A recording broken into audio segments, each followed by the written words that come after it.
And who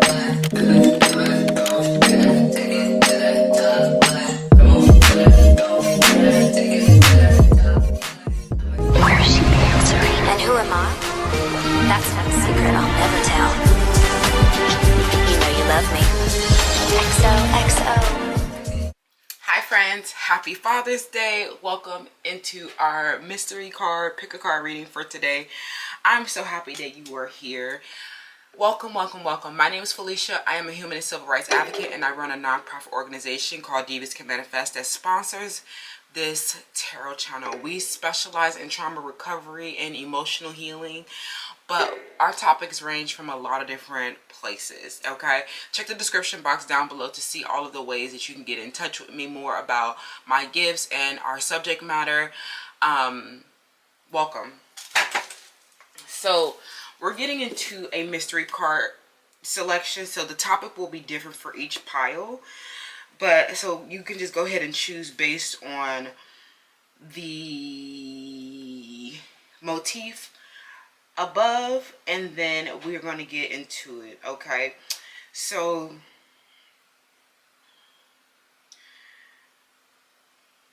I want to thank you guys in advance for all of the work that you have been doing, all of the supporting that you have been doing, all of your engagement and support on this channel goes back to our nonprofit organization and us getting this healing work out to everyone. Don't forget to mark your calendar because we have the yoga series 2 for chakra alignment coming up on June 21st. I know we're supposed to be starting earlier, but I just been celebrating, y'all. I've been wanting to get out and have a little bit of fun and let my hair down for this Pride Month. Happy Pride Month. You can see all of the Pride Month celebrations over at Felicia Nutrice. That is my lifestyle channel, as well as over on Instagram, A Renaissance Movement. If you are not aware of a Renaissance Movement is our social justice initiative to heal the body from trauma. Like I said, we do focus on trauma recovery and emotional healing. So sometimes our victims and our women and children at risk are dealing with issues related to their physical vessel. So go ahead and check us out if that interests you. We are also raising money, not only just to support we are raising money for our Project 444 fund. That is our scholarship fund for women in sports. So hence all the cute sports things today. So just to let you guys know that we do have a portion of our proceeds going back to our scholarship fund, and I want to thank you so much in advance. Congratulations to all the graduates. Since we are mostly halfway through June, I'm sure all of our graduates have graduated already, had your celebrations, and you are in your post-grad bag. Okay, so congratulations to all the grads. Let me know if you graduated down below, and give back if you are looking forward to, if you're called to. Also, our newsletter is out. Happy Strawberry Moon. And we also have the newsletters coming out. So sign up for our Divas Can Manifest newsletter, and you can get the updates on the lunar cycles, as well as our artists in our collective. So this month especially, we are celebrating queer artists and BIPOC, people of color artists. So go ahead and send me your art featuring people, queer peoples or BIPOC peoples, and you can see that over on our newsletter as well. You can also find our music playlist as well. We have underground artists, we have local artists. Send me your music if you want me to add it to a cross chakra playlist. And let's hop into today's pick card reading. You can also book personal readings with me and just follow me on my social, for my social handles, and we can chat more over there. We also have our Facebook group down below as well, so I think I'm just going to add that recently. So chat with us over on Facebook, join our group so we can chop it up, and let's get into today's pick a card reading. Thank you so much. Happy Father's Day, happy emotional healing, and I will see y'all later. Hi, Pile 1. Welcome to your selection. So you chose the basketball. If you're a basketball girlies or guys, let me know. LOL. I was on the basketball team when I was in middle school, but I was not good at it. LOL. I remember one time I finally made a basket, and I'm like, oh my god, I went the whole season without ever making up a basket, and then like I finally made a basket, but it was for the other teams. It was in the other team's court. Like I was like, damn, I'm like. Anyways, part one, let's get into it. How are you a positive guiding light in creating tribal unity? Ooh, interesting. So let's pull from one of my favorite decks, the Philosophers, and see how are you a positive guiding light in creating tribal unity. Okay. How are you a positive guiding light in creating tribal unity?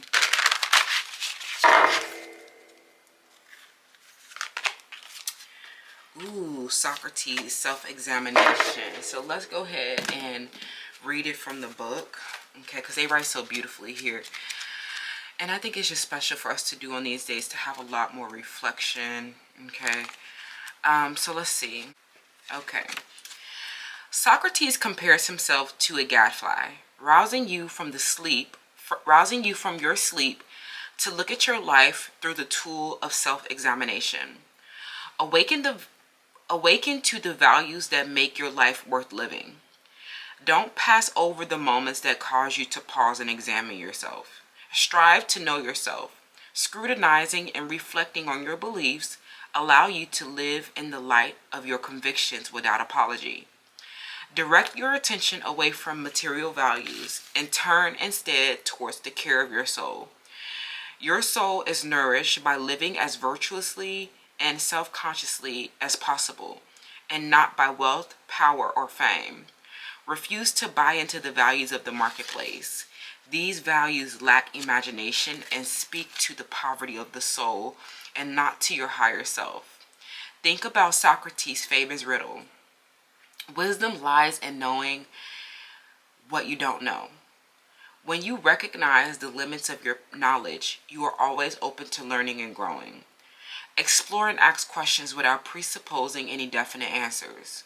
The most important things are beyond what you think you know and what others in authority tell you to believe. Act with purpose and integrity. This is how you build confidence to live a life with no regrets. Concern yourself with becoming an ethical individual. A good and happy life is a virtuous life. This is Socrates' message for you. So this is really important. This is really interesting because when people see you, Power One, they see you as a very ethical person, and your difference is very clear. Something where you're involved in a marketplace, and somebody's name is Karen. This person sees you in a marketplace, or they see you, maybe you're in the same industry as them. But I feel like this person, this is not just for fathers, this is for everybody, okay? By the way, I forgot to say that in the intro.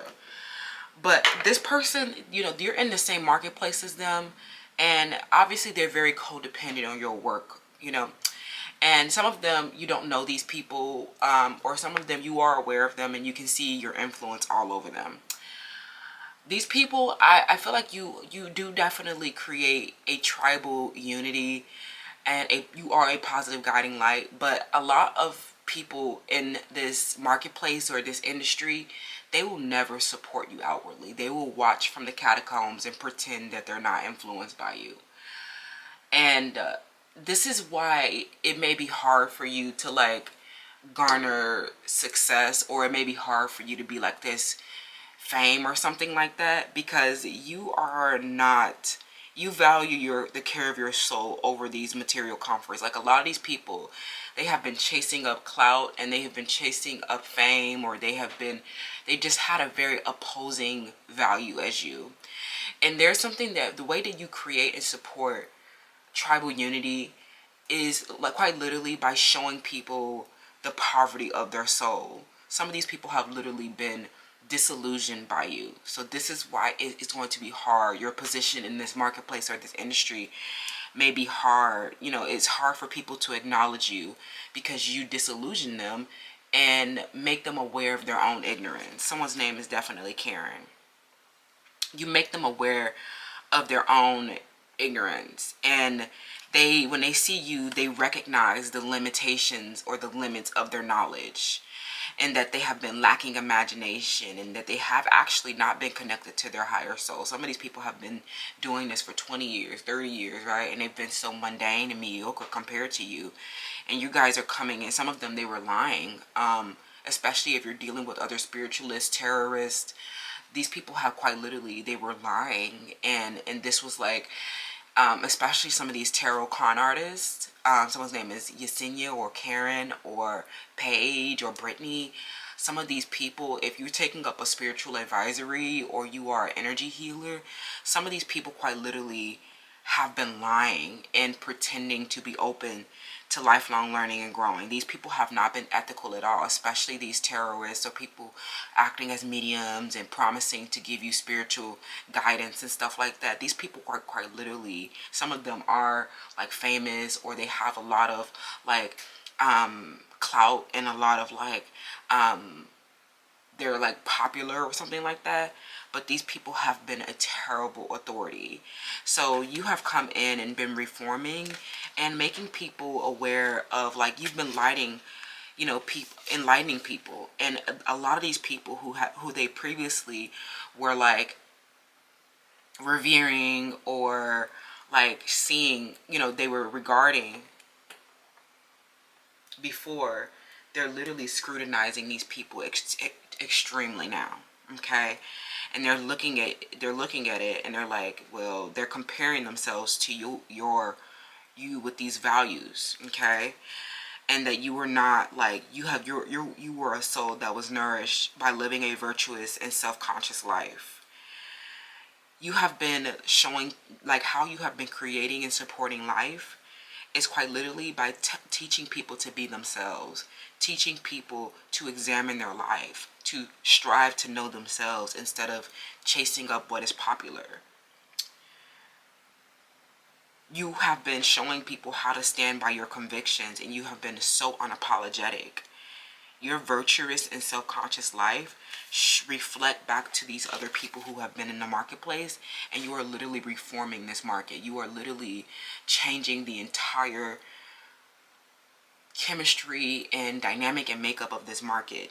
And these people are not like happy about this, because you are literally showing people the light. You're showing people where these other people in the market have been lying, how they have been abusing their authorities, how they have been quite literally lacking in values, lacking in imagination, and have really had an impoverished soul. Some of these people quite literally have been famous, or they have been lying. And you're letting people know that this is not the way that, you know, especially with the Father being our topic, this is not the way that you manifest yourselves out into the world. This is not the social image that you should be trying to portray. You are literally helping people deepen their understanding of themselves by reflecting your values out into the world and showing where they have been conforming, where they have been convention, where they have been in a spiritual poverty, where they have been ignorant. A lot of people are seeing you better off than a lot of these people, even if they have fame, even if they have greater wealth. They're not respecting them whatsoever. They regard you as the true Father. They regard you as the true tribal unity, the true supportive and guiding light. And these people have just been unreflective, focused on material gain, neglecting their care, superficial, lacking conviction, thinking that they know everything. Some of these people, quite literally, they thought that they knew everything. And they haven't really been open to learning. That's very interesting, Pal. Pal 1. How have you been a supportive and guiding light, okay? And creating tribal unity. Wow. Was not expecting that one. Like literally people have been, you know, the reason why they have been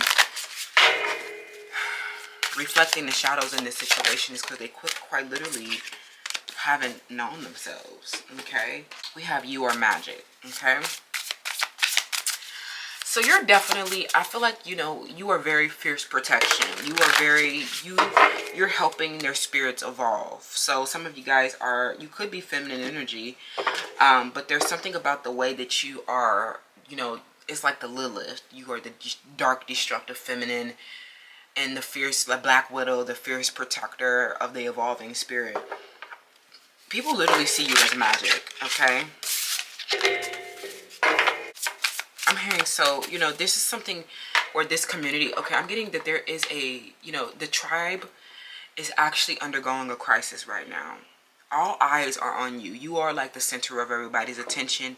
You are like the it girl, the it guy, okay? You are literally magic. So some of you guys are garnering the success. You are getting the come up. You are getting the fame. And I think it's because you have learned to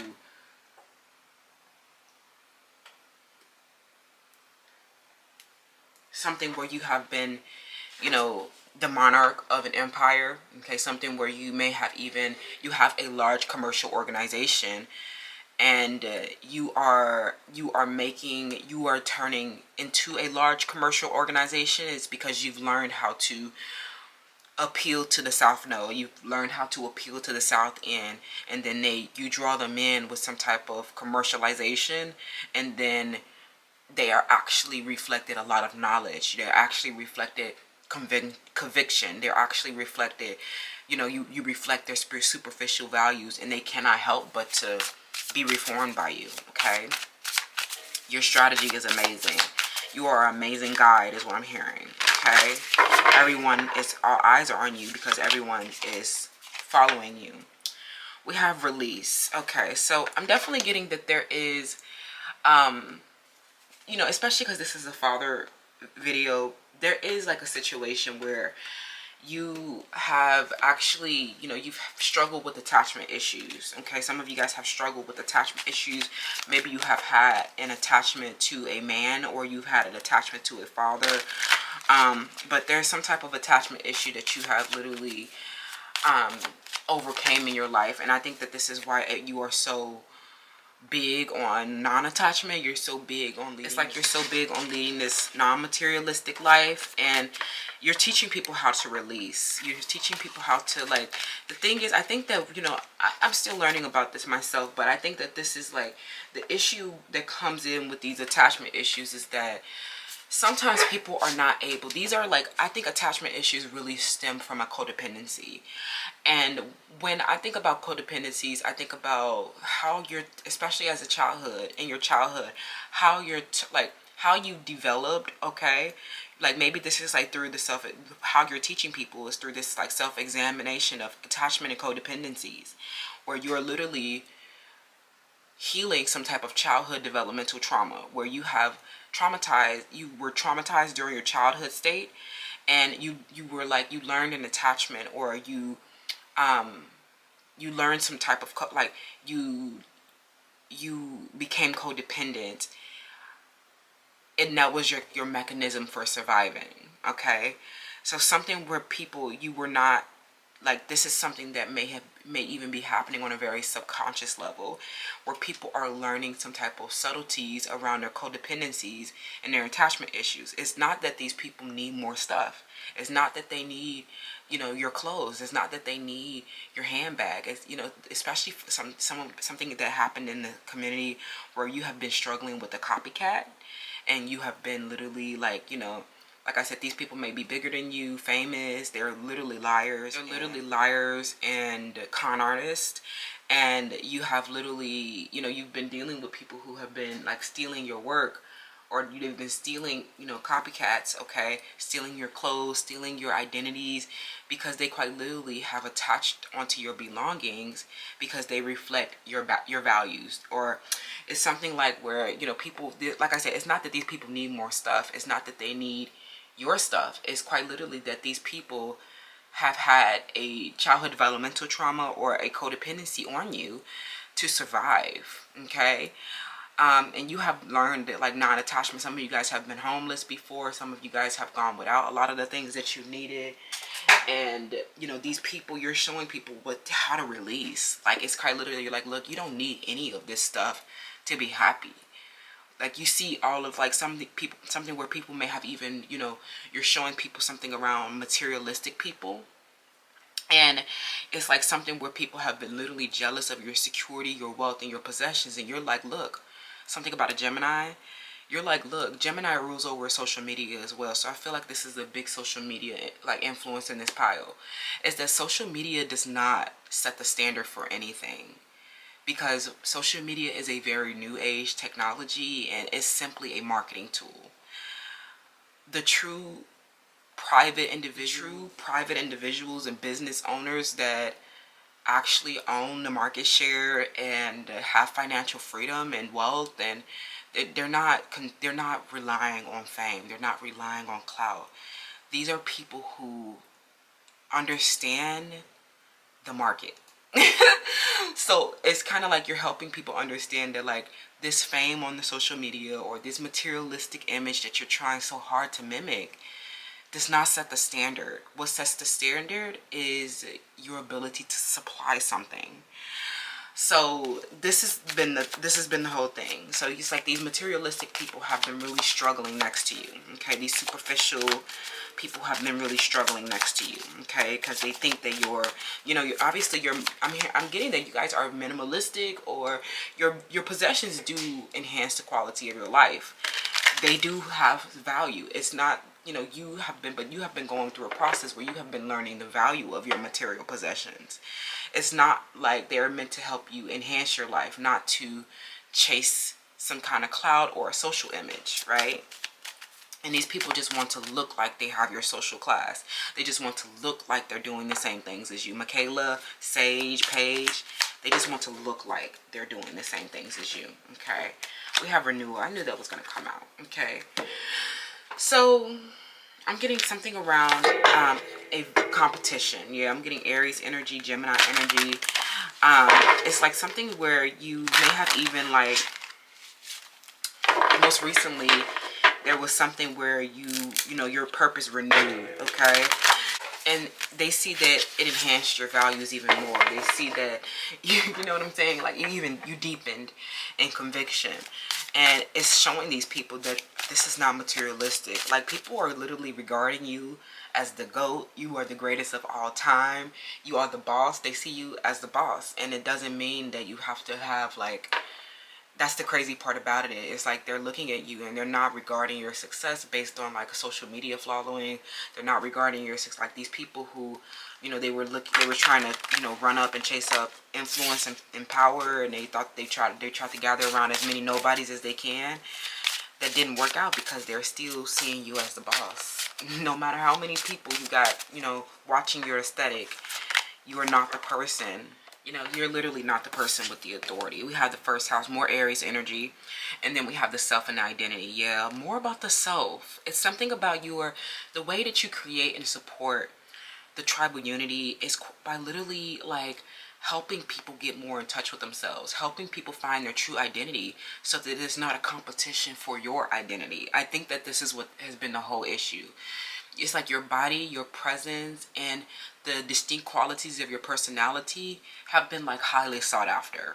Like it's like something about people have really been truly desiring your life and your possessions and your distinct personality. You're just like, you can't be duplicated.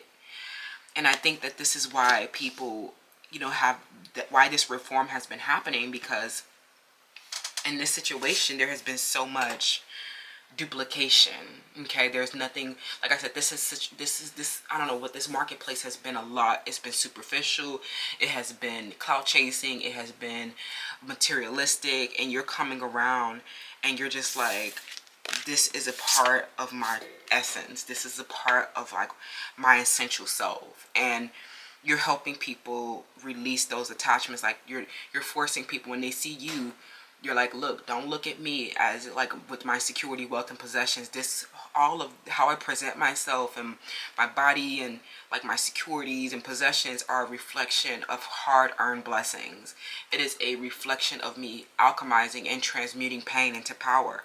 Me finding my individuality. Me learning convictions. Me living a virtuous life. You know what I'm saying? So I think that this is like, actually inspiring people to be a lot more accepting of you, for one, as an individual. Because if people felt so superficial, or they felt like they needed to duplicate so much and replicate the same videos and trends and ideas going on round and round and round, like, it's really because nobody really has felt safe to be themselves. Like, nobody has felt safe to share their true identity. They've only been doing what has been acceptable, and you're like, I'm unapologetically myself, and you're just an impoverished soul who can't be themselves, right?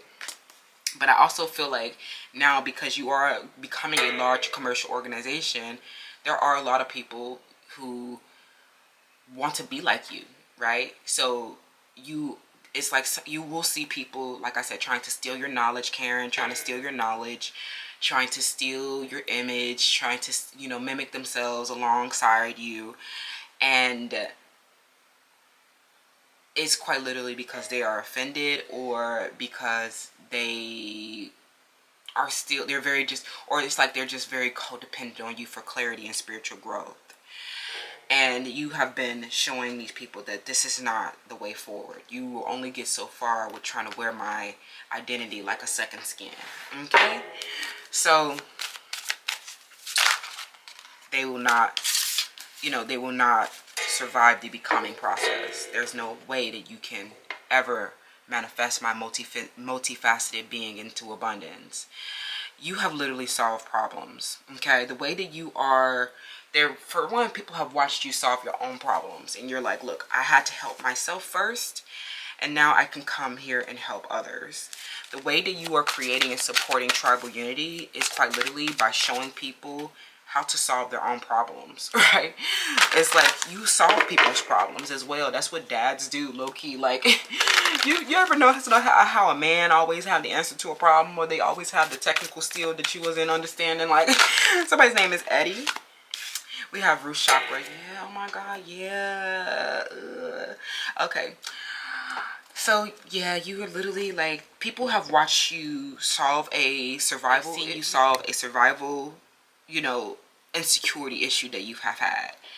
And they feel like this was the process of you, like this unique solution, especially through the first house, was like, it was amazing. It was like the voyage of you discovering yourself. It's like it's like something where you found an inner security, and it manifested your outer security. And you have been renewing around this time and time again. Like, people see that you are literally showing people where they have been having security issues, right? A lot of these people, like I said, in this marketplace, on this social media, right? Some of them are feigning wealth. Some of these people are really impoverished mentally and fiscally. And, everybody's happy on social media. Everybody's putting up the grand show. Everybody's living nice and dining out, right? When you're literally not. Like, these people are very impoverished and very unhappy. And you're telling people that the reason why your outward experience is a reflection of your inner experience. So some of them, they see you in a very grief-stricken reality, right? Your outer existence was a reflection of your inner experience, right? You were like, look, something where you have literally had to, like, you've had the most sacrifice around attachments. Some of you guys had to lose everything to overcome these attachment issues that you had. There's never the fact that you needed more stuff. It was never the fact that you needed that outfit or a handbag. You don't need this trendy Birkin. You don't need this trendy Chanel. You don't need red bottom. You don't need any of that stuff to be happy. That stuff is designed to be acquired when it is sufficient, okay? When it's proper, when it's aligned, if that's what you even want.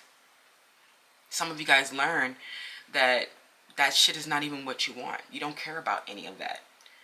The reason why people have been chasing materials is because they want to look like they have security when they really don't. So that's the issue, friends. This is how you've been creating and supporting life, is by helping people get more secure, right? Helping people with some of you guys are guiding people to financial freedom, guiding solutions to people's problems, guiding, people are revering you. Some people have been saying, look, I've been on this journey with you. You have helped me with this. You showed me this. You motivate me to do this, right? You are literally solving problems around security. So let's wrap, friends. How are you supporting and creating tribal unity? Wow, very beautiful. You're helping people manifest themselves into the physical world by doing inward expansion, the hermit, okay? By finding their emotional satisfaction, right? You're literally a wish fulfillment, yeah. So, yeah, I'm definitely getting that, you know, these people, there are people here who hate you, right? With the Six of Pentacles. They hate you because they literally took a public humiliation behind you, because you showed people that they were materialistic, you showed people that they were attached onto you, codependent on you for their survival, that you showed these people where they haven't had their own identity and they weren't being themselves. You showed these people, you know, your body disillusioned them. They're hating you for your body. They hate that you are quite literally a wish fulfillment walking on the outside and on the inside. This has been the problem all along, you know, and these people have literally, what did I say? This is so confirming with the Six of Wands.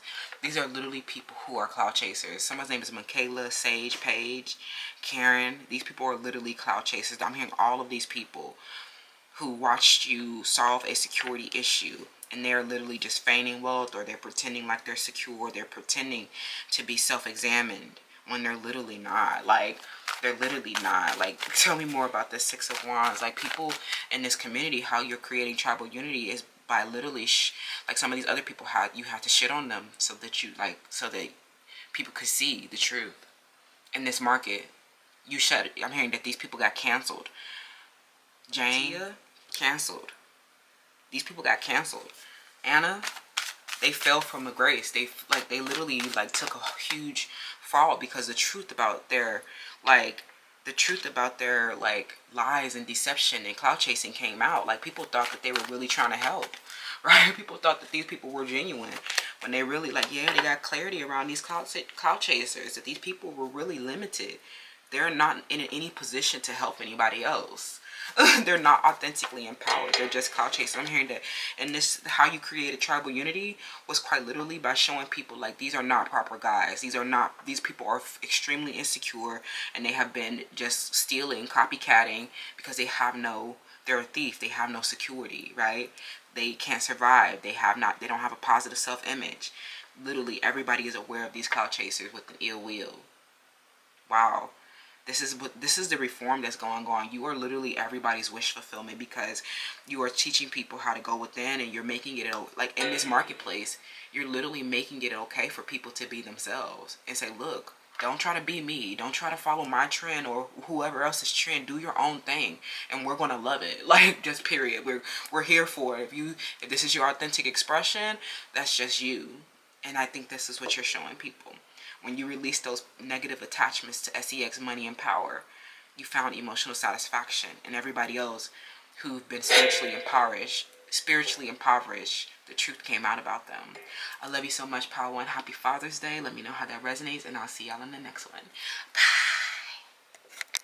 Hi, Pal 2. Welcome to your selection. So you chose the football because we actually predict the Super Bowl outcome every year. So all of my sports gamblers, now gambling, I do not condone it, but sometimes for fun, right? Just to see.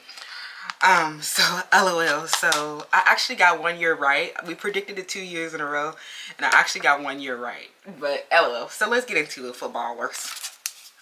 How can I heal my relationship with my father?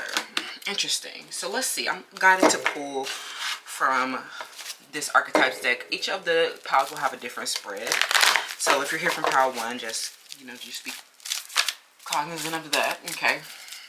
So pile 2, how can you heal your relationship with your father? Okay, so let's first see what is going on between, the two of you, perhaps. Okay, so how can you heal your relationship with your father?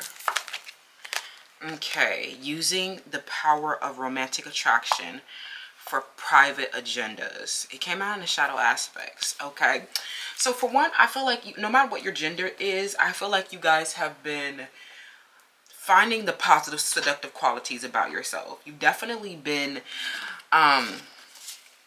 Learning what makes you attractive. I'm getting something where you've learned a lot about your romantic relationships through music. Okay, so I'm getting that a lot of this is, you know, how you are healing your relationship with your fathers are actually through your romantic partnerships. Okay, I'm getting something where someone, you were like a rose, or something where somebody gave you roses or somebody gave you flowers. But I'm getting that something about this is like you're dancing. You know the song Dancing with a Stranger? These people that you've been attracting to, these, perhaps maybe these are hetero relationships, but I'm getting that this could be any kind of relationship really. But I feel like what has been going on is that, you know, these people, there hasn't been a private agenda. There hasn't been, or you barely know these people. Some of these people are literally just here for sex. And they have no intention of following through on any of their promises that they're making you. They have no intention on sticking around for the long term. Some of these people, you've dealt with a lot of romantic partners who have, and even if they do, you know, they are coming to you. They're even if they do stick around, they have a hidden agenda. It's like something where they are using your power. Okay, these are men who use your power. Okay, or romantic partners who use your power. Okay, so if you feel very drained after intimacy with them, or you feel like, you know, they're siphoning your beauty, or they're siphoning, it's because they're literally energy vampires. Okay, you've been attracting to people who have been energy vampires, or like these, like you barely know these people. So they hide who they really are. It's not that you're really like, this is a real this is a real attraction, and then they reject you is what I'm getting. I'm hearing that they come for the sex and then they reject you. Okay, I'm hearing you're very hot. Okay, you're very hot, and it's like some of them, they don't want to, like, I have been coming into, like, I don't know, discernment around this recently, because it's like clearly you look good, but these people that you have had, they don't want someone who looks good. They don't want someone who gets, they don't want to go out with someone who has, like, you know, that level of attraction. They don't want someone who has a degree, is what I'm hearing. Something where they don't want someone who has a degree, or they don't want someone who has you know, who has a large reputation or has a responsibility. They don't want someone who is popular. They don't want someone, I'm hearing something about your body is actually very popular. Someone's name is Raven. Your body is popular, or you get a lot of attention. Like, these people, they don't want to go out with somebody who has a lot of attention, because they're like, that's very threatening to them. It's threatening to their survival, or it makes them very jealous. Okay, I'm also getting that something of how you have been learning, healing your relationship with your father, or healing father wounds, is by, like, maturing and dealing with rejection. You know, like, something about you're learning that this is, like, not about the way that you look. Right, it's not about the way that you look. These people have literally been attracted to you for the way that you look, but they have not been able to sustain a relationship with you, or they literally they are like wallflowers. I'm hearing some of these men, or these romantic partners, they're like wallflowers. They're losers. They're lame as hell. Like, I'm hearing they really whack, and that you may attract to them, or you might get swept off your feet, or you might be very flattered that they're like boisterous, and just, like, you know, I don't know, something about a boisterous display of affection, or they are very generous at the beginning, right? So I'm also getting that these are romantic partners who really inspire your music a lot, as well, or you get a lot of, like, musical downloads about these partners. Okay, so let's see here. Yeah, it's like you persevere. I'm hearing they reject you, and I'm hearing they leave you. Some of them, they leave you in an emergency. Like, it's like they use you for power, or they want it's like you are more empowered than them. It's like they don't, like, the thing is, the healing of the daddy issues is quite literally these are men who are emasculated, or romantic partners are who are emasculated, and they reject you because you're more powerful than them. They can't, like, they use you for power because they literally, like, don't have any themselves. Like, they see your beauty and how you carry yourself, and they see you very empowered. Like, and so these are wallflowers. These are like, somebody's name starts with the letter Q. I'm hearing a Taurus or a Capricorn or a Scorpio, Pisces, Virgo. Somebody's name that starts with the letter N or P. These people, they don't want someone who looks like who is like you. I don't know, something about you. You're like, look, I'm a catch. I'm a 10 out of 10. Like, you're like, look, I'm a 10 out of 10. So you need to mature. Like, this has been like a process of you maturing and learning that it's like not because of like how you look or that you're not great. It's literally because they desire you for sex really bad, but they can't have a good relationship with you because they're struggling in the power dynamics with you. And so they see you as this empowered, driven person, and they know that with all of this consistency and persistence that you will achieve your desired outcome. So these are people who literally just are people who needed your support. These are romantic partners that needed power from you, and more often than not, they leave you and like they reject you, or they leave you persevering. They leave you in an emergency, something where they left you in an emergency, and you really needed their help or their support, and they went ghost. I'm hearing they deserted you, abandoned you, you got ditched. Some of you, they left you on the side of the road. Some of these people, they literally broke a lot of promises to you, or literally they disappeared like a thief in the night.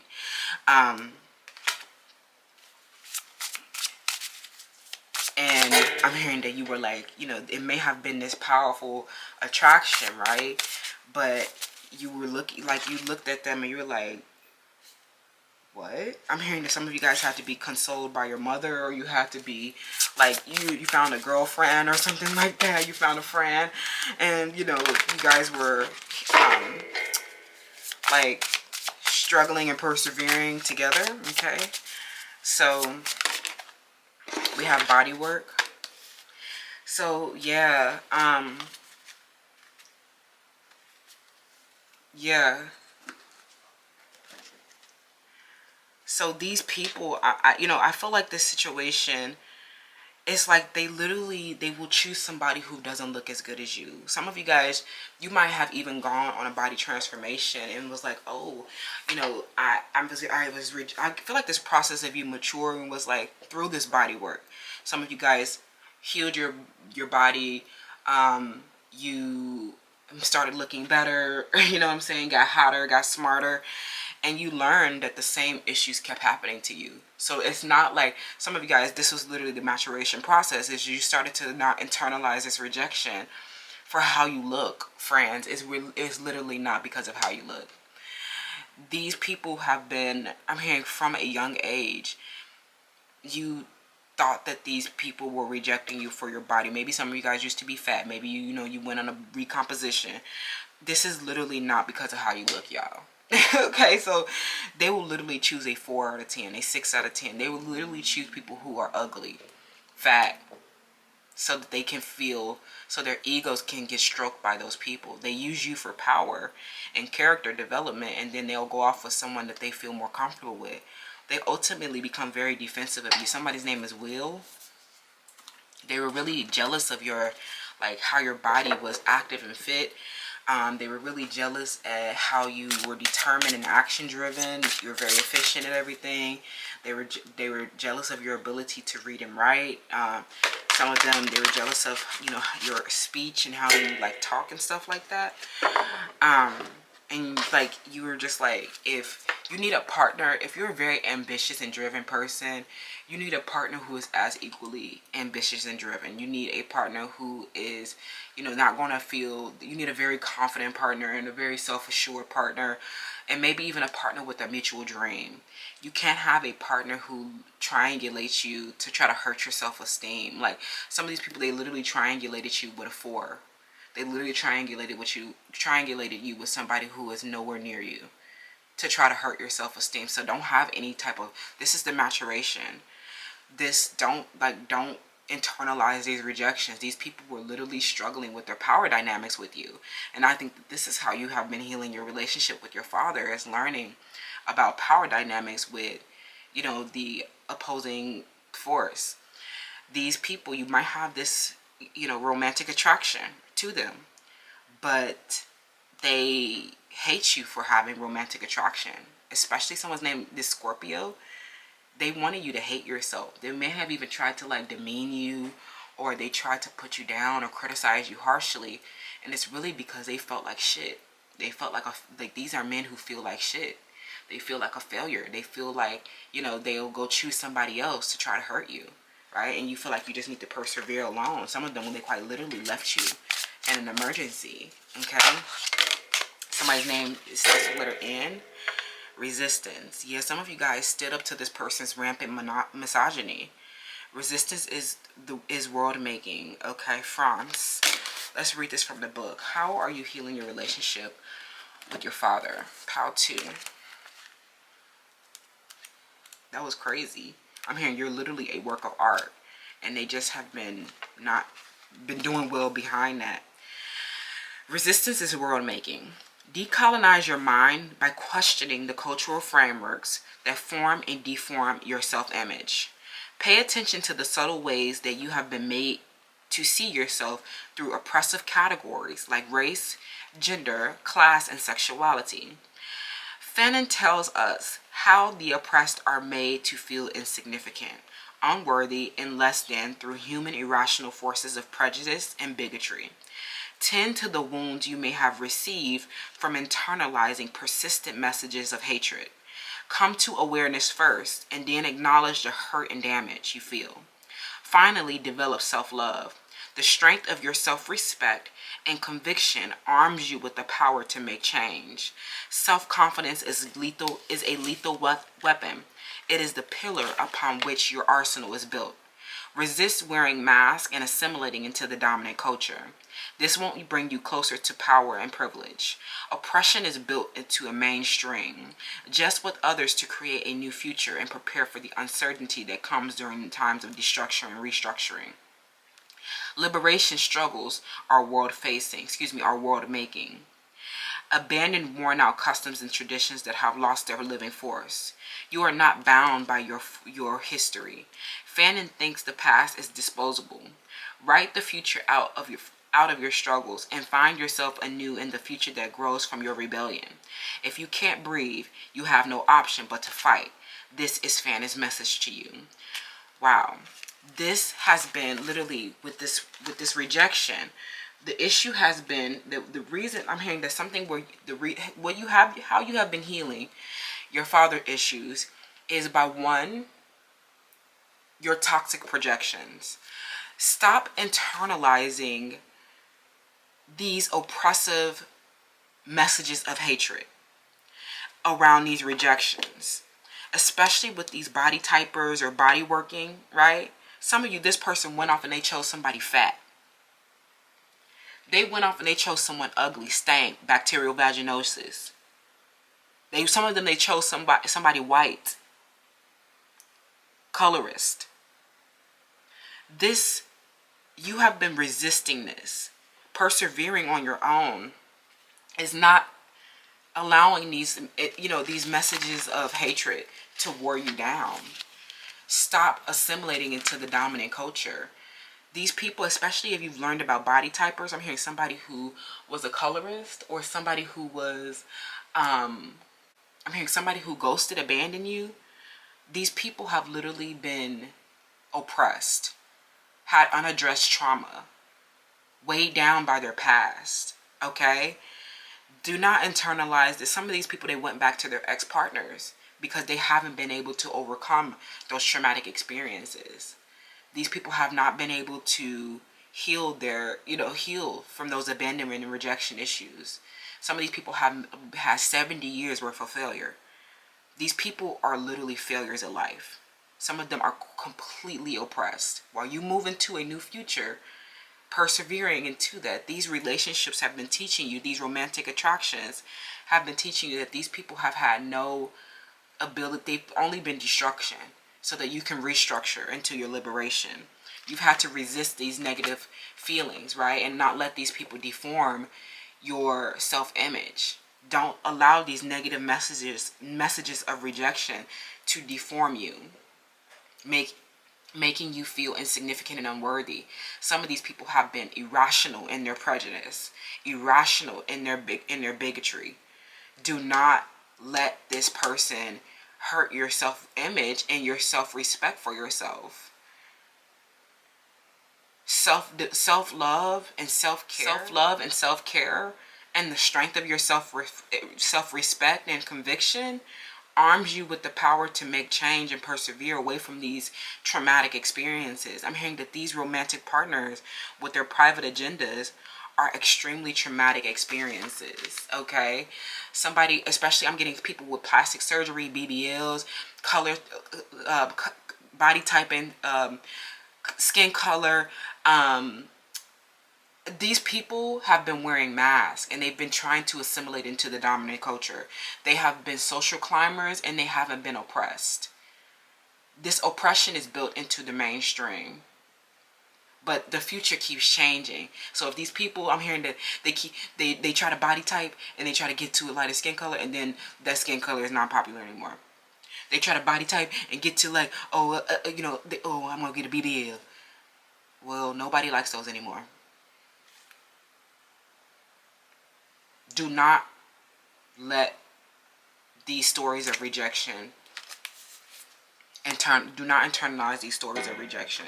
These people literally hate themselves. Okay, so give me more information about this. Okay, pile 2. Ooh, that's crazy.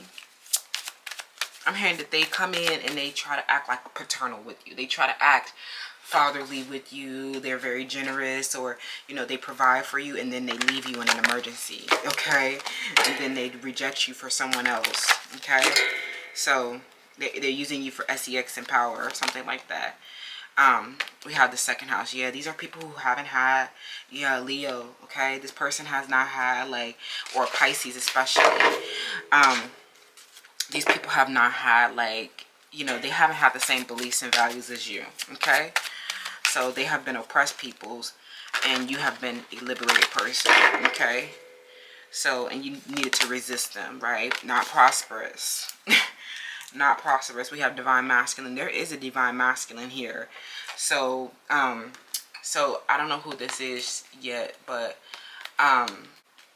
this person wants you to know that, they're not this body typing oppressive person that you thought that they were. Something where you have been projecting onto someone, and you thought that they were you thought that they were a colorist, or you thought that they were a body typer or something like that. And this person is literally especially if they're from a different race and different culture than you, this person, you have had toxic expectations of them. This person is not who you think that they are. Some of them, they're not a body typer. They're not a colorist. They're not somebody who, they just are very unsure of what kind of relationship they want. So you have been getting angry at this person because you thought that they were body type, and you thought that they were going for BBL. You thought that they were going for light skin. You thought that they were going for this person has literally just been exploring their options, and it's because they really have not had, and through the second house, they really have not known what values and beliefs and that bring them more prosperity. But I feel like what they have been learning is what they truly value and how to become more prosperous. Okay, so we have voided course moon. I'm getting a lot of relationships. How you've been healing your relationship with your father is feeling abandoned by these romantic partners, right?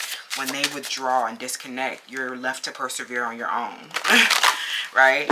So I feel like the more work that you do on your body, the more you feel good in your body, the less you will internalize. The less you will internalize around this. And I'm also getting that you get your lick back when you leave them with you leave them with the you hit them with the PS. You hear, here's the link, right? You let them know that you will be successful and that you will be financially free and that you're better off without them, right? Something where they literally will reject you because they're trying to assimilate into the dominant culture, and then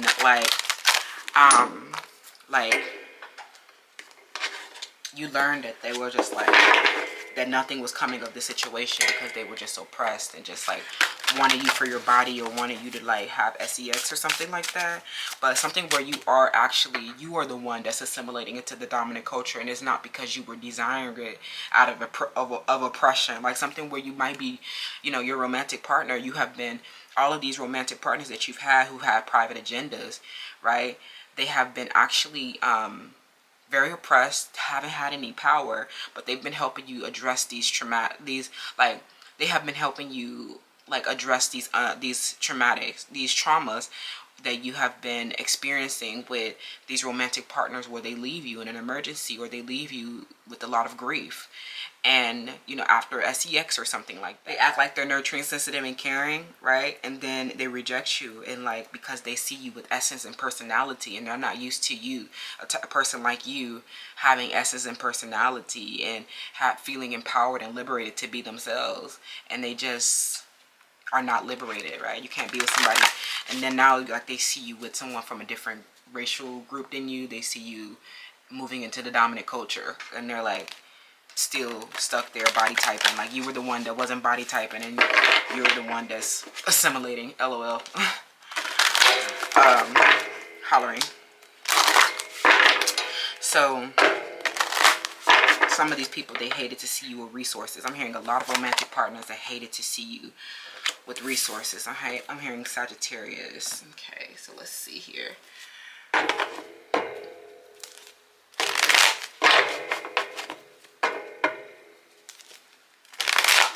I'm hearing somebody that has been struggling with sexuality issues. Okay, so I'm also getting that is a healing of your, like, your wounding with your father, especially. I don't know how this relates to them necessarily, because you know, maybe this is an issue with their masculinity, or they've had a abusive family home. Okay, they come from a family violence, or they were displayed, you know, a masculine who was abusive within their authority.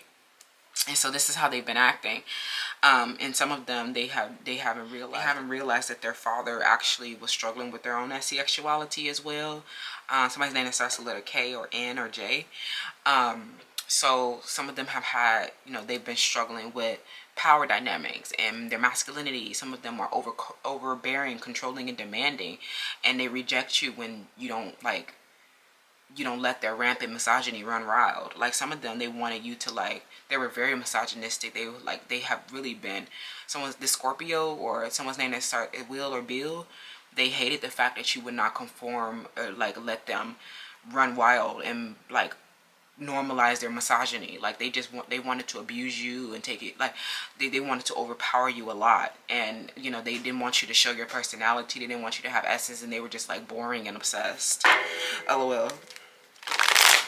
And some of them, they went off with someone who was a 4. Okay, they went off, they rejected you for somebody who was a lame. Okay, after having a nurturing, sensitive, and caring relationship with you. Okay, they rejected you and left you in an emergency. They didn't give a fuck about your life, so don't give a fuck about theirs, right? We had the 2 of Pentacles. Yeah, something where they need to, after leaving you, they need to like integrate a new, something where they were like dealing with a subconscious issue or body typing, and then like you, like maybe even what left you for a third party, and they actually like they took a major L. Like they realized they took a major L, and like your enlightenment, your truth, and your knowledge through Sagittarius brings them, like connects them with the higher vibration. It actually like brings them, it makes them hyper aware, and they are like, they can't handle it. I'm getting that these are particularly, I don't want to say so much about like, you know, colorism and hair typing and stuff like that. Maybe that is the issue, especially like somebody's name, this Capricorn, but this is, or someone's name that starts with the letter R. This person, I'm getting that like this person, these are particularly men who are struggling with their masculinity, because the issue is they try to go for something that is popular. They try to go for the dominant, like standard of beauty, or they try to do something like they literally try to conform to some type of gender expectation, gender rolling, and it's because they're really struggling with their sexuality. Okay, a Leo, a Virgo, a Capricorn, and a Scorpio. Okay. Yeah, and they really have a lot of volatile mood swings about you because of your power. Like they're low-key, soaky, moody, and jealous. Like these men, they're literally jealous of you. And you like have had a romantic relationship with them, and they become jealous. Tell me about the Two of Pentacles, please. Pile 2. Yeah, it's like they need to have they need to choose like self-love, and they're like in and out of like hating themselves. Okay, so if this rejection is not because they don't love you, they actually do love you. They love having sex with you, but some of them, they come in with a hidden agenda or a private agenda just to have sex because they're really gay, or they're really trying to assimilate into a higher social class. Okay. Yeah, this Scorpio, they're really gay. That's what I'm hearing. Okay. I'm hearing they talk to somebody they talk to a man every day, something where they talk to a man every day, and they try to make it seem like it's their best friend or something like that. Somebody's name is George. Yeah, somebody's name is George. They talk to a man named George every day. And they're really gay is what I'm hearing. Something where this person went to prison or something like that. They're really gay. So something where they're wearing a beard with these feminines who may have light skin, like the hair type or whatever. And that's really just like, it's not because they're truly attracted to them. It's quite literally because they're trying to masquerade. They're oppressed in their sexuality, and they're trying to masquerade around. These people are literally struggling with their masculinity, struggling with their body image, struggling with their power, and they need to choose self-love if they're gonna be with you or something like that. Yeah, they're super immature. Yeah, they need somebody who's disempowered. They need somebody who's, lets their misogyny run wild. They need somebody fat and who hates themselves, and you're just not that. Okay, thank you so much, Pal 2. Let me know how that resonates, and I'll see y'all in the next one. Bye. Oh. Hi, Pal 3. Welcome to your selection. Sorry, my bad. Have y'all seen this one?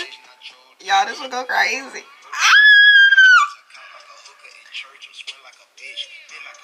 Sharp as a tick. Y'all follow me on Instagram. Happy Father's Day. Period. So let's get into it. Pile 3. Go team go. What would it be like to be a father? Okay, so let's pull a few messages. What would it be like to be a father? No matter what your gender is, like, what would it be like to be a father? I'm getting that you would feel like your inner child is always nurtured, like something where you would be the type of father that's always playing. Okay, maybe you do have like your children involved in a lot of different sports, or you guys have a lot of fun together. I'm hearing baseball, softball, even if you're like for girls, tennis, swimming, a lot of hobbies. Okay, you're as a father, you want to be in charge of all the recreational activities and sports, game rooms, arcades. Somebody here likes to go to Chuck E. Cheese. There is just like a lot of like fun activities for the kids is what I'm hearing. Okay. Some of you guys are mothers, so you're like, I don't know what it is like to be a father, but I would like to. Well, so let's see, what would it be like to be a father? Pile 3. What would it be like to be a father? We have the detective. Okay. What would it be like to be a father?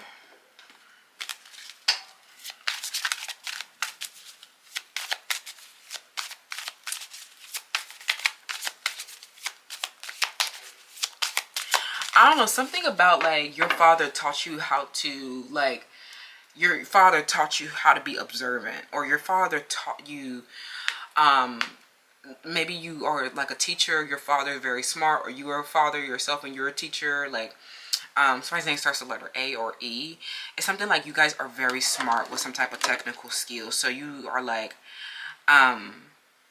it's like something where you guys as a father, you are the type that is teaching people the technical skills. It's like, I don't know if you noticed this, like I hate to be gender, conforming and stuff like that, but if you did not know, a lot of men they are all very technical. Like, at least a lot of men that I've dated, like a lot of men, they're very technical, very detail oriented, they're very sciencey, mathy, and like they do all the things that we don't want to do. Like, somebody here knows how to do a lot of different like functions in Excel. Like, something about you guys are teaching your children finance skills, budgeting skills, how to do something very technical. Or a lot of like men or older masculines in your environment, they teach you how to do the technical things that, like, you want to be the creative one that's out in nature and doing all the unconditional love and supporting the physical body. But these are the men who are literally sitting there spying on people. These are the men that's spying on people, putting up the security systems in the home. Like,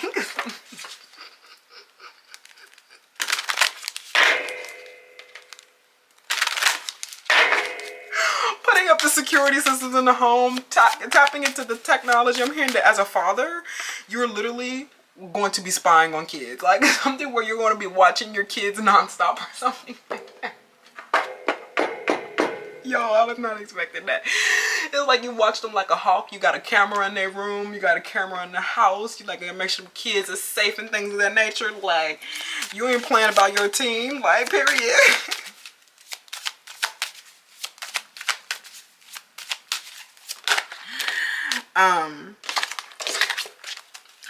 What would it be like to be a father? Pile 3. What would it be like to be a father?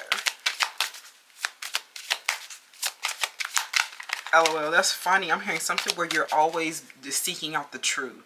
I don't know, something, this is crazy. It feels like something where as a father, you are like, you know when your kids are lying. You know when they telling the truth. You know, like, something where you're always debunking their arguments. If they come to you with an excuse about something, oh, well, what, I didn't come home on time because the car got a flat tire on it. No, where the car is. I don't know, something like, that's a bad example, but like, I remember this one time, me and my friend, we was driving and we finally got the car, right? Like, we were still teenagers. We finally got the car, and then the car stopped. And we went through this whole process of trying to, like, you know, figure, like, without letting our parents know that the car stopped. Like, it was like, we know it was something that we did. It turned out the car needed an oil change. It was not our fault. Like, so we went through this whole process of like getting a mechanic. Like, it was literally the middle of the night too. Like, getting a mechanic and getting the car fixed, and then we gonna try to turn up at home like nothing ever happened.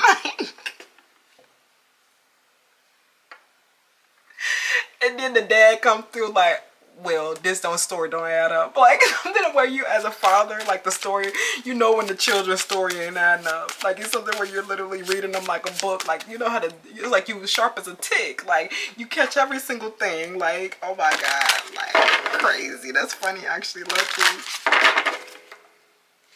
What would it be like to be a father? Okay. Discomfort and resentment. What would it be like to be a father?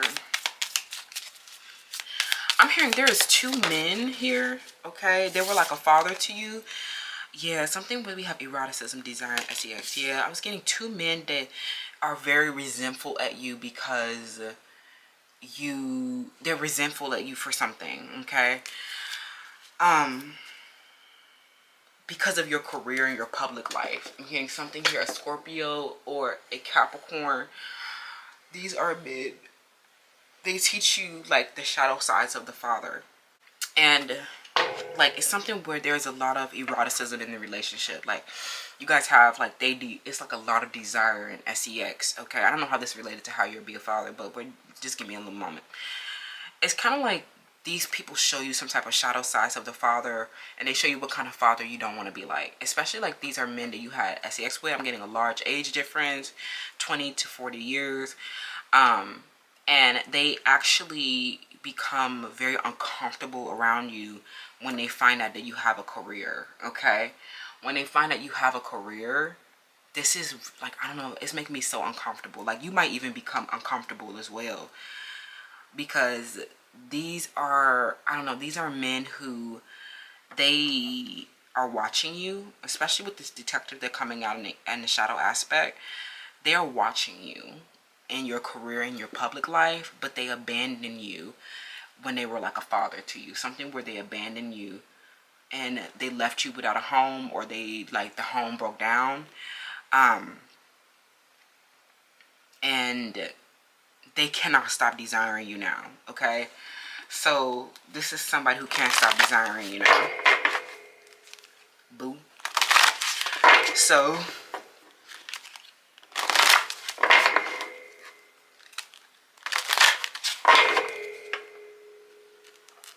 I'm hearing they're watching you and they're jealous as hell now. Okay.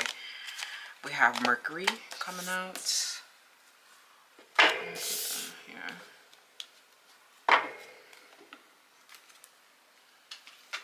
How would it be like to be a father?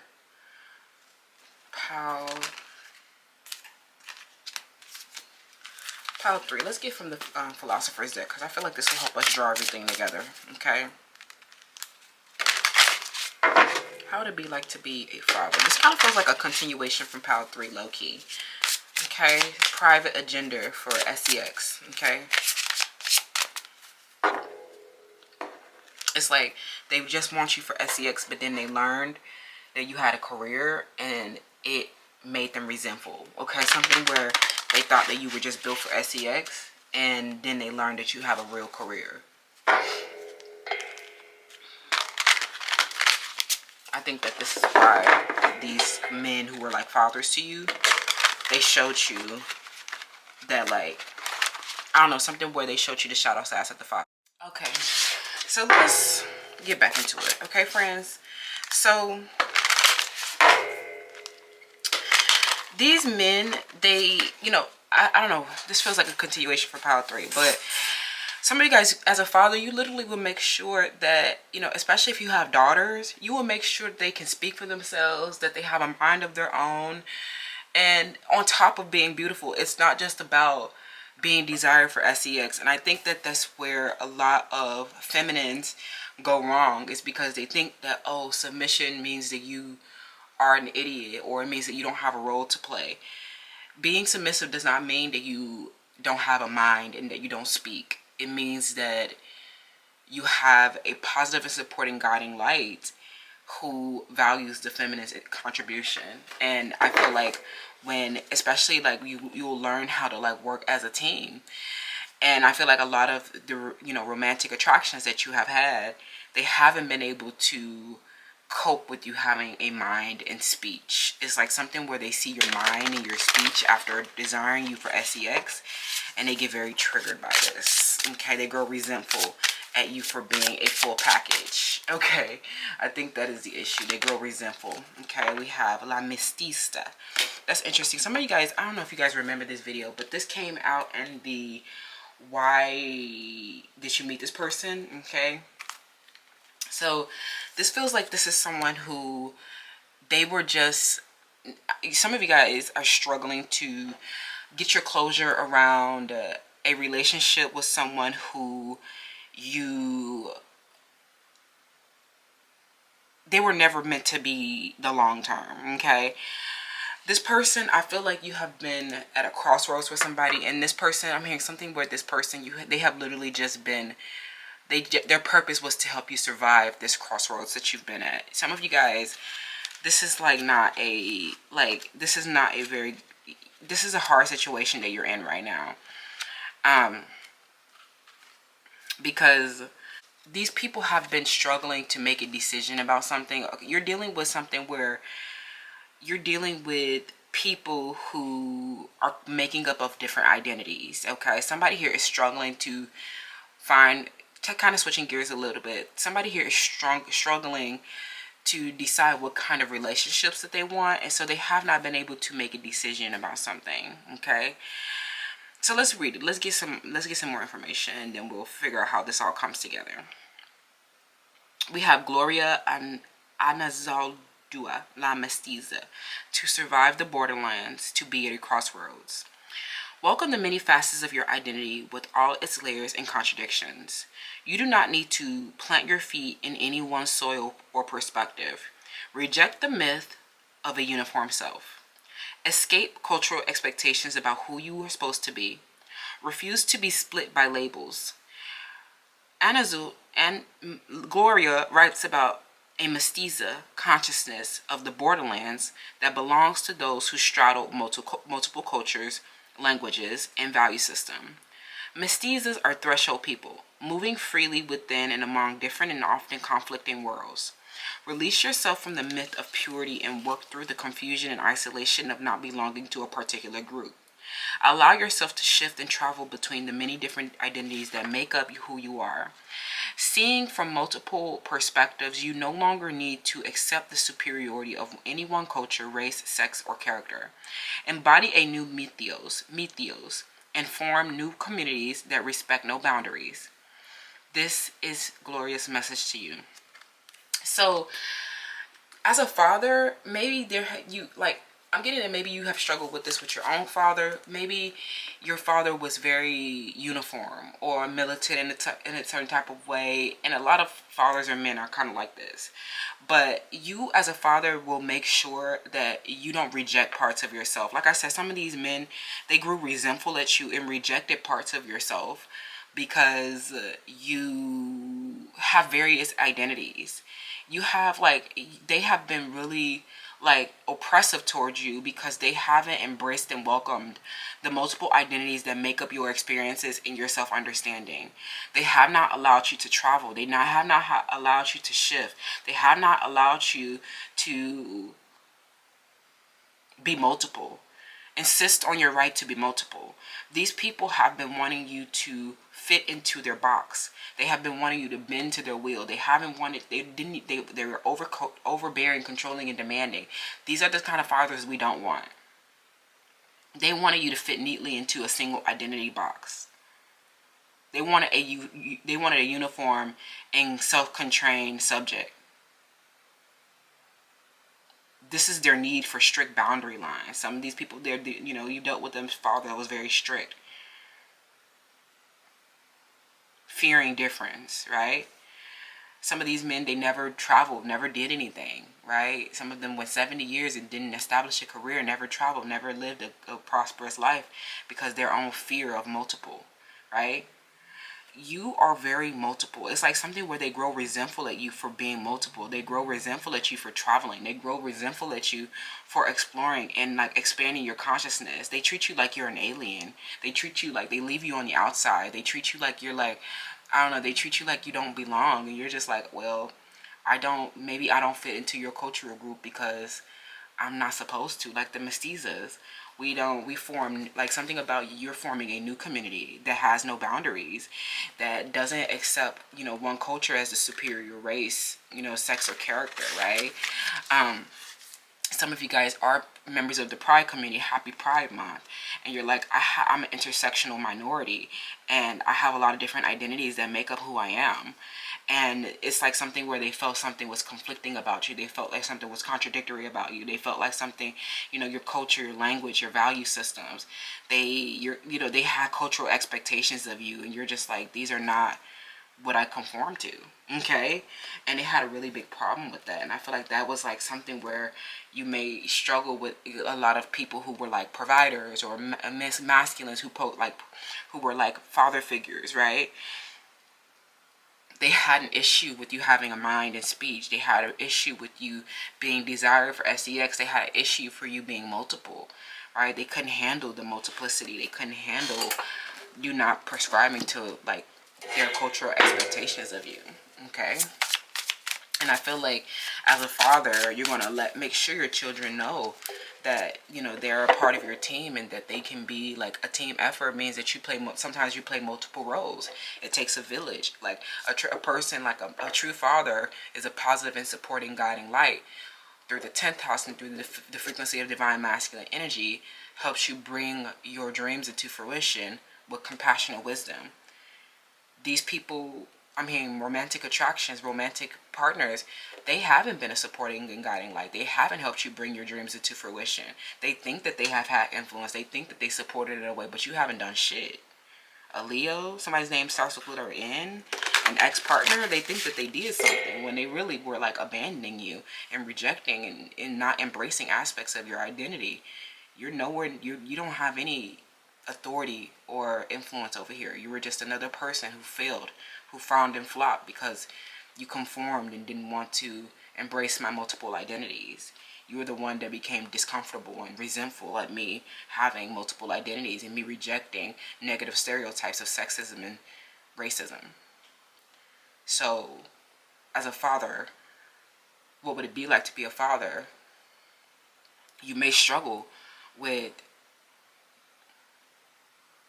being strict, but also making it okay for people to be multiple. You know what I'm saying? Like, it's okay to be multiple. Like, you as a father, stop trying to make your child fit into your, like, your box. Just stop trying to make your, like, you think that this is disciplined and strict, but you're really repressing aspects of their identity and their expression. Okay, I think that this is the biggest thing. Pile 3. Yeah, all eyes on you. Of course, all these men who abandoned you, left you to persevere, they're watching you with your career and in your public life, and they can't believe that you're like an it girl. Some of you guys, well, you know, you have had children, or you are disabled, so it's kind of like they were like, you were their like disabled child or something like that. Okay. And they feel like you are literally magical, expanding from moment to moment. Like some fathers do think their children are magical, or they help, you know, their children, you know, believe in magic. They help their children see the world as grand and as profound as they can imagine. A true father who is supporting and guiding through the 10th house lets their child expand into the material realm, helps them become secure and independent on their own. They don't try to control them with their egoic generosity. They don't try to control them and control how big they become and control their expression out into the world, and stops them from being independent. Because especially these, you've been learning these lessons through romantic partners. A true feminine knows that a healthy romance is one that inspires you to rely on yourself. So these people haven't been wanting you to rely on yourself. They haven't been wanting you to think on your own, speak for yourself. Because although you can be, like some of you guys, especially if you are in the rainbow community, you cannot prescribe to these gender roles and norms. Like, especially if you're like pan, or you're like you know, you're on the spectrum. You don't have to like be one perspective. You don't have to be like, you don't have to be like one identity. And so like maybe you're submissive and, you know, erotic during sex, but then you have your mind and your speech, you know, and authority and sovereignty, especially when it comes to your public life and career and responsibility. They just haven't been able to handle you, you know, in those multiple categories, right? So that means that some of them, they do struggle with their asexuality, and they struggle with embracing, you know, their multiplicity. Or when they couldn't control you outside of the bedroom, they rejected you or abandoned you, okay? Grew resentful at you for, you know, not bending to their will in their small little box that they tried to put you in. So now they just sit back and watch you overcome your own limitations and heal your daddy issues on your own, okay? How would it be like to be a father? How 3? Vanity, yeah, like I'm hearing something about a super inflated ego. Yeah, like I was definitely getting egoic energy, like from these, like from a lot of masculines, like you've been learning. So yeah, I'm getting especially like men who have been involved in your work, or men who have been involved in a sport or something like that. They have like, I don't know, or even if they have like wealth and prestige or something like that, you have been learning that these people have had an overinflated sense of their like their mediocre accomplishments. And your knowledge and the way that you speak and the way that your mind works and functions humbles them. Okay, they humbles them. I mean, somebody has a very big ego, like, ugh. Somebody has a very big ego. They want these men, they want their ego stroked a lot. And you're like, look, I have my own mind and I can speak for myself. Like, if you have a problem with that, like we might have intimacy, right? And then something where they stop, like it's no longer intimate because they become uncomfortable and resentful when they see that you're like this it girl. They see that you're highly desired, and they see that you have like this mind and speech. Like it's something where I don't know why this is crazy. Like some of them, they didn't believe that you were like highly desired or something like that. Like something where they like, I'm hearing something where they try to make it seem like you're not as, like you're highly desired, powerful. Like I'm sorry, if this is just about your looks, like you're like very highly desired. So it's kind of like wild that they would even like discuss your looks in the first place. Something where there is like men who discuss your looks, and you're like learning about like their vanity, or you're learning about how they like I said before in the beginning, how they just try to like put you in this one box that's like for desire or whatever. Like maybe if they do like see your beauty, right, or they see your looks, they're like, yeah, that person's just desire for sex. And then like, no, that's not just like what we are desire for. Like power 3 is also desire for their mind. Like it's like they can't believe that you're like this full package, or they can't believe that you're highly desired or something like that.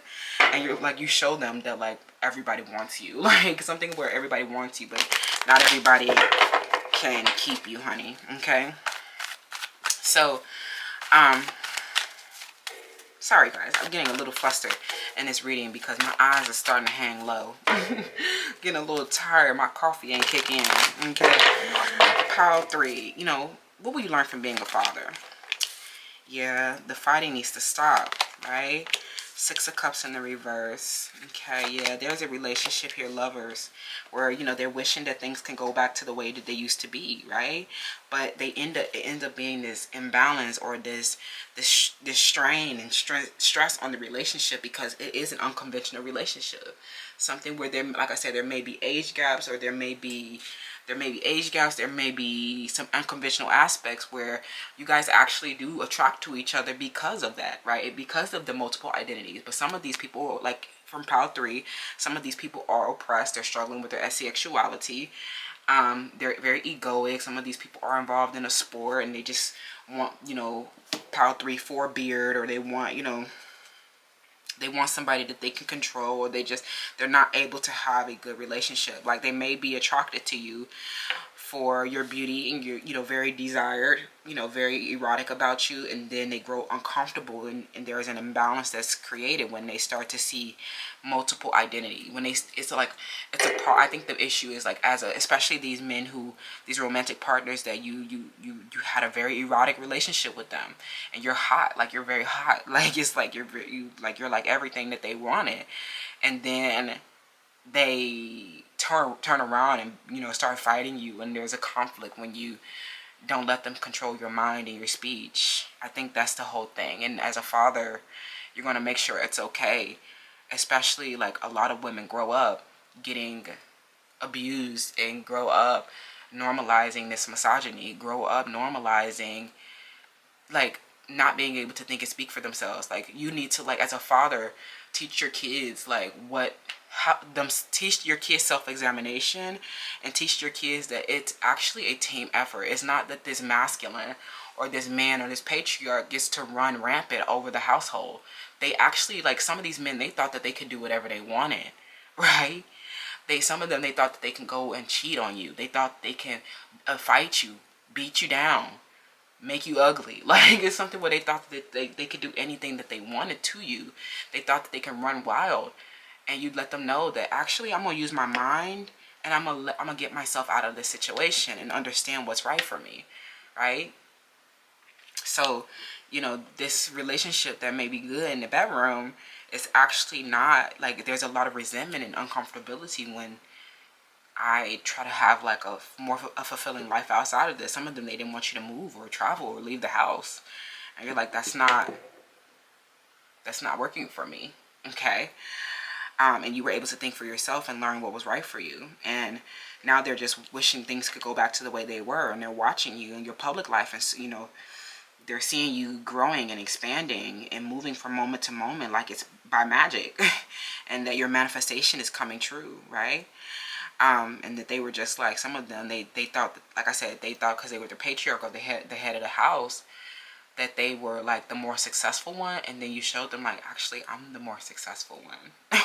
Crazy work, power 4. I think, you know, how it would be to be a father is that you'll teach your children how to think for themselves, so they know when someone's misogynistic, so they know when someone's not a lover, that's not the right fit for them. So they know that you're not just desire for sex, that you're trying to attract a team partner. Okay, I love you so much, pile 3. Let me know how that resonates, and I'll see y'all in the next one. Happy Father's Day. Bye. Hi, pile 4. Last but not least, you chose the American flag star. I forget what the question is already, low-key. Okay. What have you inherited from your father? What have you inherited from your father? I'm hearing fighting, conflict, and tension for sure. power struggles, and some of you guys, you had an abusive father. Okay. Power 4. What have you inherited from your father?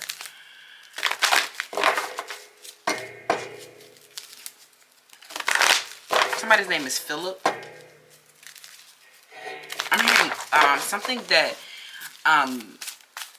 your father was a boss. I'm hearing something where your father was a boss. They worked for themselves, self-employed, or your father was like a CEO or something like that. I'm hearing someone who had a lot of wealth, or they had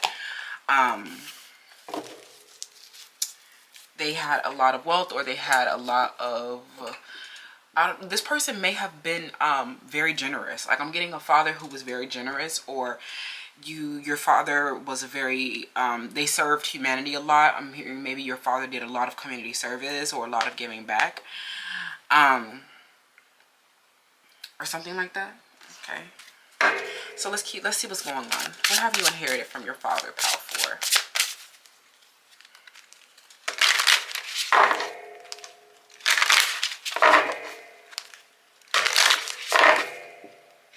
From the Philosophers. Action. Jean-Paul Sartre. Ooh, I love this card. I think this came out in our Mother's Day reading, low key. So let's see. I forget. But let's see. What have you inherited from your father? Padre. What have you inherited from Padre?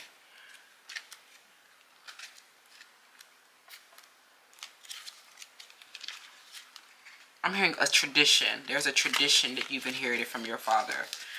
Okay.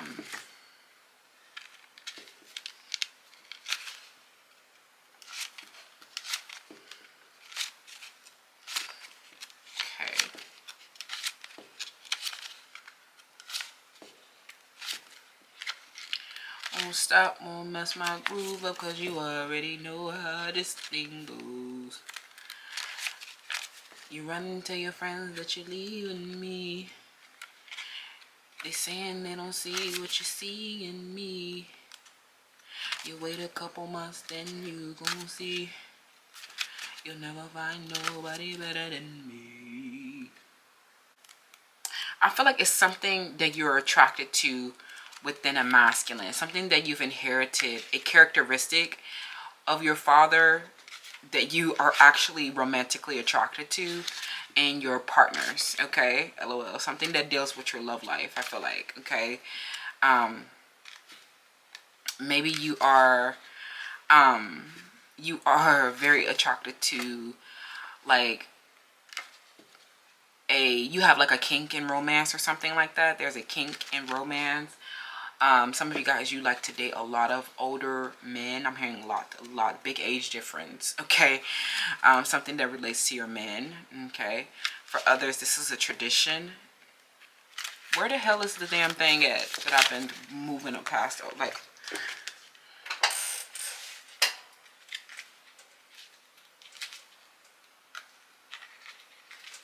okay, here it is. There's no reality except in action. Give your life meaning. Your destiny lies in your own hands. There is no authentic or true self waiting to be discovered or expressed. No divine creator or inner essence that gives you your life meaning. The only truths are the ones you create through your actions. Sartre does not ask you to dig deep and discover who you are. He asks you to act and create the life that you want.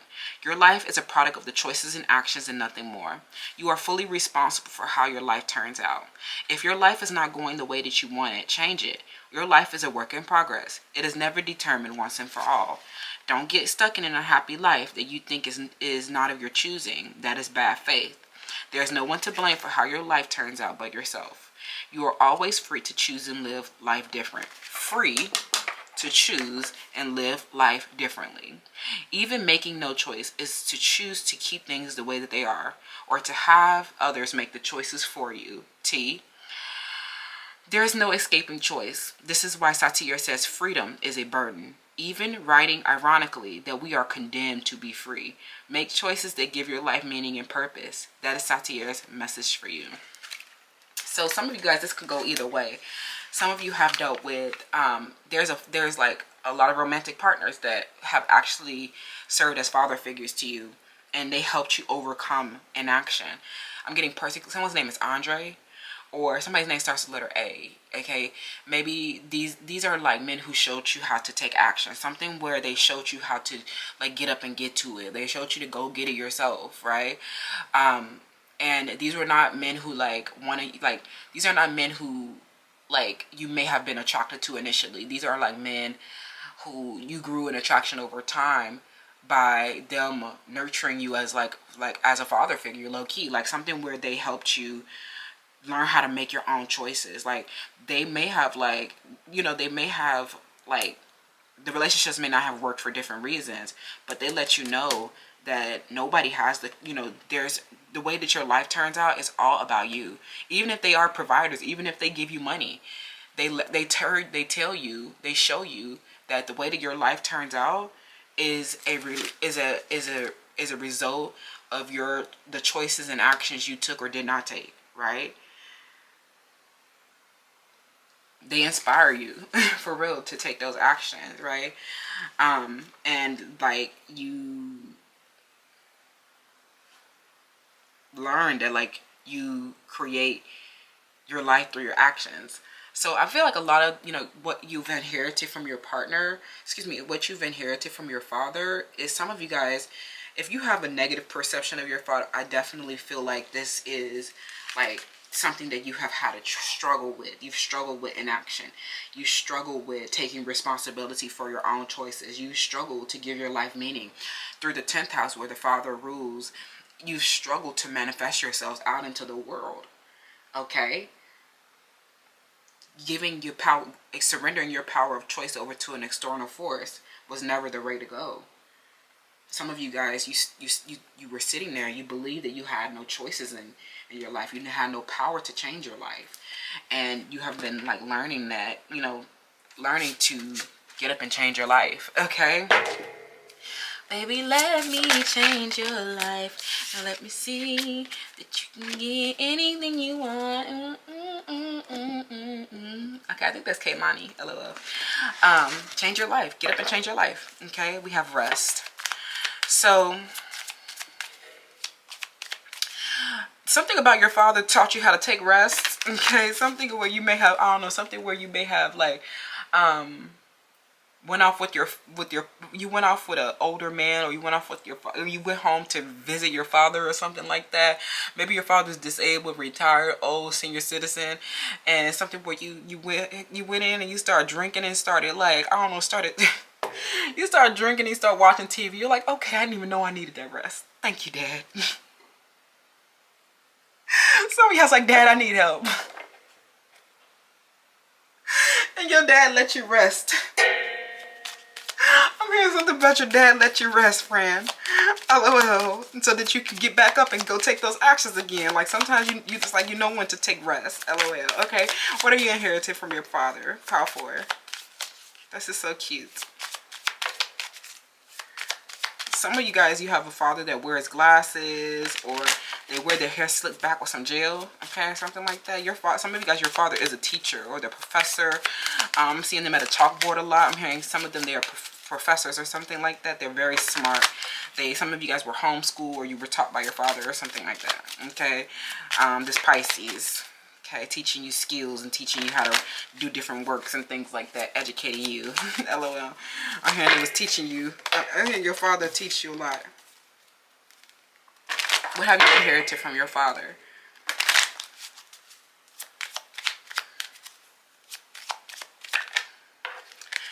Perfection.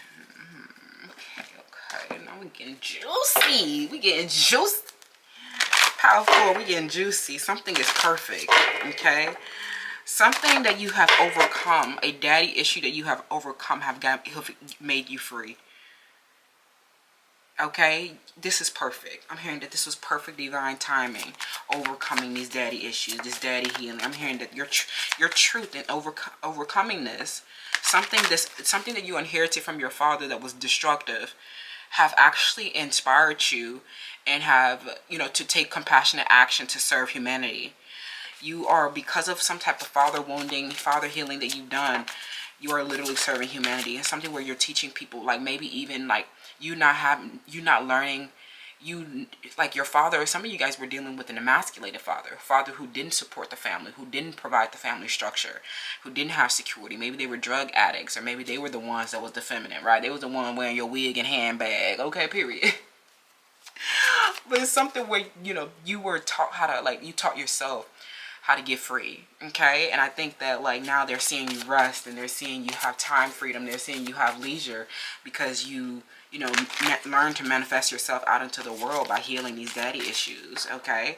What have you inherited? Yeah, family house, family, fourth house, family, you know, family, home, life. What makes you feel secure? What, you know, your home base, your family unit, your support system, okay? What have you inherited from your father?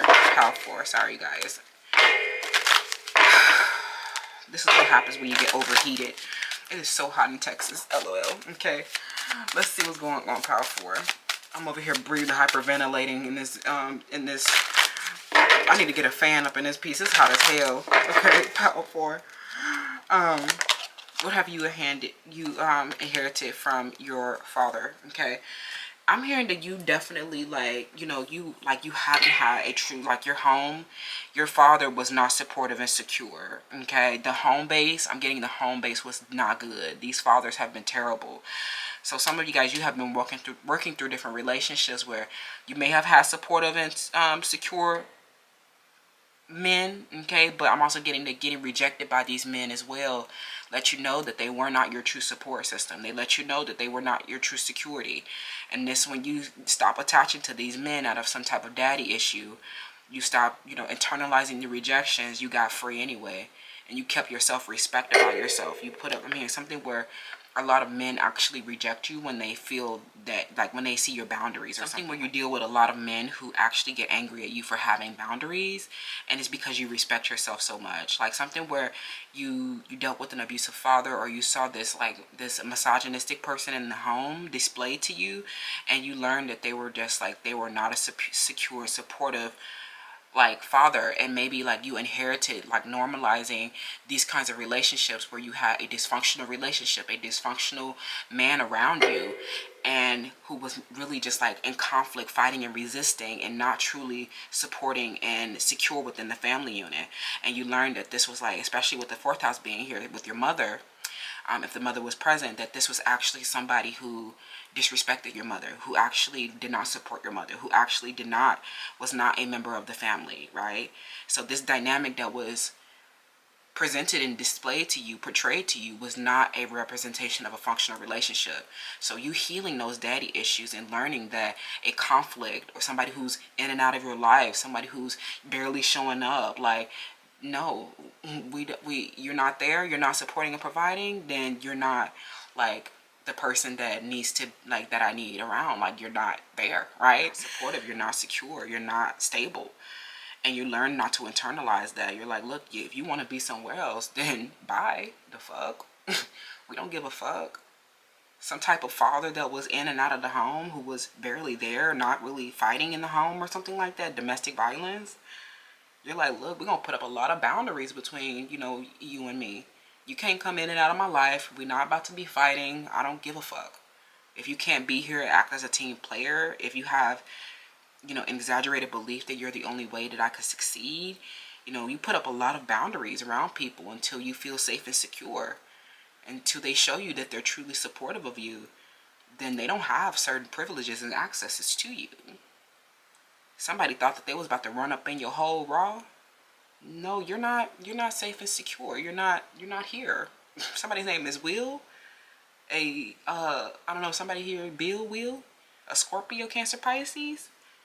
They thought that they could, like, have you, they thought they was about to run up in you raw. And you showed this person you had a lot of self-respect for yourself, and that you put up a lot of boundaries with them because they did not make you feel secure and supported. You're like, you can get the fuck out, you dumb idiot. Like, these men, like, you've learned that a lot of these men who have actually been fighting, resisting, in and out, not supportive and secure, egoic in their generosity, you know, you put up a lot of boundaries with them. And that's, like, this is a representation of you getting free from those poor attachments. Like, no, we're not going to be we're not going to continue a dysfunctional relationship. You can just exit my life. Like, mugs thought that they was about to, like, we was about to normalize a fight. No, we're not doing this. Like, you lost your rabbit ass mind thinking that, like, no, something where you literally have healed a daddy issue, and this was your freedom. When you learn how to do this on your own, and now you're resting and having time freedom, you don't need to like attach onto these you know, men who, you know, they're a fake emperor, they're a fake father, you know, like, look, you're like, look, I don't need to have this, I don't need to, you know, be attached to this for you for some type of codependency, because I got it on my own. Like, I don't, you know, like, look, this was profound healing of a father issue. Me not knowing how to get my own security, me not knowing how to take action and make my own choices through Satir was, you know, when I healed that part of me and became sovereign, I was no longer attached to these people who were inappropriate. No longer attached to men who are really, like, you discern that they were truly not secure and supportive, right? Healing, right? I'm hearing every time that they leave you, they end up abandoning you, neglecting you. When they show you neglect, when they show you when they stop responding, when they go ghost, when they abandon you in a crisis, this helps you and supports your intrinsic ability to restore your own health and wholeness by consciously using this information that comes through you through your senses and harmonizing everything accordingly. You know, this resistance that they show you, right? It's all information so that you can harmonize. You're getting information through your senses. Of course, they're not going to be forthright about this. Like, oh, I am actually abandoning you. Actually, I don't want you to have security and feel supported. I actually, you know, they're clearly not going to say that, right? But it's something where you need to discern them through your senses, healing your instinctual response, and learning that these people are not a right fit, and harmonizing everything and getting back to your wholeness and health, you know, by resting. Okay, they wild. It's a big no, hard pass. So some of them, they try to act like they supportive and secure when they really need to go work on their finances and career. Some of them, they try to pretend like they have wealth, or they try to pretend like they can afford to take care of you. But especially some of them, when they disappear or when they break promises, it's really because they don't got it. Someone's name is Quinn or Quincy, or name is Richard or Rocky. They try to act like they have financial freedom, or they try to act like they can afford you. But the reason, a lot of the times, the reason why they go ghost or they stop supporting you is because they really don't have it. They really can't support you. Some of them, they feel like they need to choose between supporting you or supporting their family, and they often choose their other family. And then you're like, well, I'm your real family. Like, something about you, you're actually their real family. And they end up like abandoning you, neglecting you, and they show you how to get free on your own. You're like, that helps you discern the fourth house. When you're like this person who comes in and acts like a family, right? He'll, like, especially like through the father room, especially if you had like a stepfather, or they weren't actually like an abusive father, they actually show you that this person, like, even if they come in, you live with them or have, you know, it feels like, you know, that you're supported in a certain type of way. It feels like they're secure, and then they pull the rug from underneath you, and they help you see that they're not your real family. They're not your real support. You're really secure in the relationship, right? So that helps you put up boundaries, right? You stop seeing things in black and white, and you start seeing them in the slew of colors that they are, the rainbow. You see things in a kaleidoscope, a multifaceted, you know, multidimensional life, especially when discerning the fourth house and learning what makes you feel secure and supported in your home base. Things are not black and white. Oh, you know, it's not just like this or that. It's not just a yes or no. You learn that there's a lot of different elements and complex emotions and feelings and that go along with what makes you feel secure and supported, okay? Especially those dealing with trauma or have had some type of you know, intersections around their sexuality. You've had like some intersections around your sexuality, and it's like, look, you know, until you show me that you're truly supportive and secure, you don't have certain, you know, I have boundaries for myself. I have a lot of self-respect for myself. I'm not going to just let you you know, act crazy in my home or something like that. Okay, so some of you, when they abandon you and neglect you, that shows you that they don't want you to succeed, right? And you get free to do this on your own. Okay, yeah, they abuse their stable position in your life, right? Fathers, authorities, providers, they abuse, right? They're not truly supportive and secure. Okay, fighting, what did I say? Five of Wands, resistance, fighting, conflict, tension. You're not, yes, lots of sacrifices around learning this, right? How these situations have been ill-moderate in a way, untempered, right? That they've actually been abusive fathers, that they actually have been not wanting you to be free. They actually have been taking actions against that. Crazy how that aligns. This is perfect.